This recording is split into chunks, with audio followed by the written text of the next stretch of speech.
bago ho yan, papasukin muna natin ang exclusive interview ng Bombo Radio Philippines with Bombo Jaira Hangayo. Kasama ho niya si Attorney Michael Powa, tagapagsalita ng defense team ni Vice President Sara Duterte. Panoorin po natin.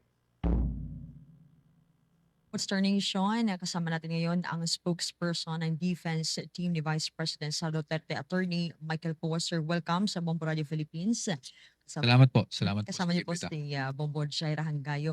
Una, kakatapos lamang nito no, ng unang araw ng Day 10 ng impeachment trial na ipresenta na prosekusyon yung dalawang witness no, from the government bank. No. Both witnesses were bank managers and not from the COA auditors or confidential fund custodians. And the prosecution's first witnesses mainly authenticated banking transactions. From the defense perspective, what evidentiary value do these testimonies actually have?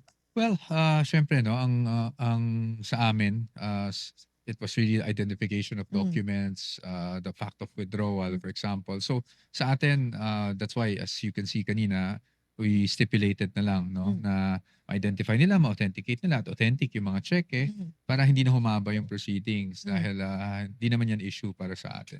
So, do these witnesses establish any alleged wrongdoing or do they merely confirm that transactions took place? Well, I cannot speak on the merits, so it will depend on the appreciation of the impeachment court. But sa atin lang, it's really basically identification of these documents at kung anong nangyari during the withdrawal. Sa usapin naman ng foundation evidence versus substantive evidence, ang prosecution appears to be laying the foundation first before presenting substantive witnesses.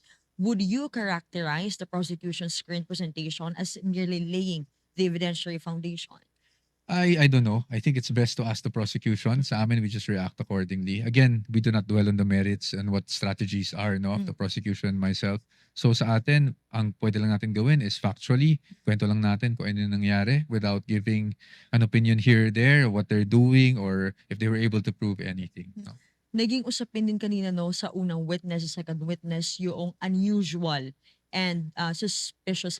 How would we explain sa ating mga listeners and viewers in a legal view no to not sound confounding or medyo nako-confuse yung mga taong bayan dito? So, Yeah, I think the presiding officer actually did a good job, no? Tinagalog niya yung mga words para lang masabi na di pangkaraniwan itong bagay na to. And so, you know, that sa amin wala ding issue yon. That's just opinion of the bank manager based on her experience. So again, sa atin, no, it does not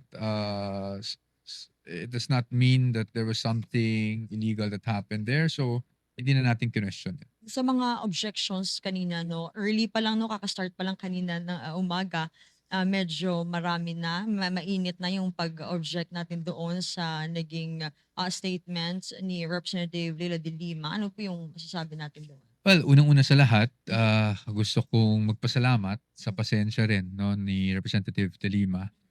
Malaki po ang paggalang ko sa kanya.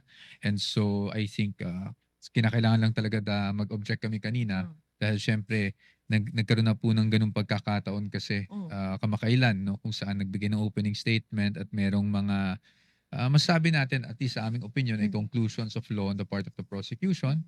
So we just wanted to put a stop to that because syempre, no, in one way or the other, pag narinig yung ganyan, kahit ipa-strike off pa yan, kaya nga sabi ko kanina, napag-usapan na po sa impeachment court na kahit ipa-strike off natin, nasabi na eh.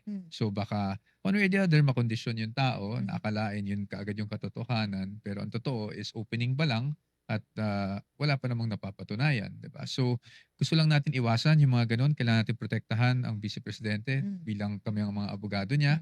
That's why we had to object. And again, we'd like to thank Representative De Lima for her patience and understanding on why we had to do what we had to do earlier. Lastly sir, sa susunod na week no, ano yung aasahan natin kasi may tatlo pa sila ng mga witnesses na ipe-present. Handa po ba tayo dito? Yes, I think they will be calling on two auditors, no? So perhaps we will go into the meat of the audit at yan naman ang inaasahan natin at handa naman tayo kung sakali. Okay. Maraming si Attorney Michael Powa po, ang spokesperson ng defense team ni Vice President Sara Duterte. Bahagi po yan ng exclusive interview ng Bombo Radio Philippines, mga kabombo. Meron ho tayong remote studio doon po sa loob mismo ng Senado kung saan po natin isinasagawa itong ating kadalasang exclusive interview sa ilang mga malalaking personalidad sa nagpapatuloy pa rin po yan impeachment trial laban kay Vice President Sara Duterte.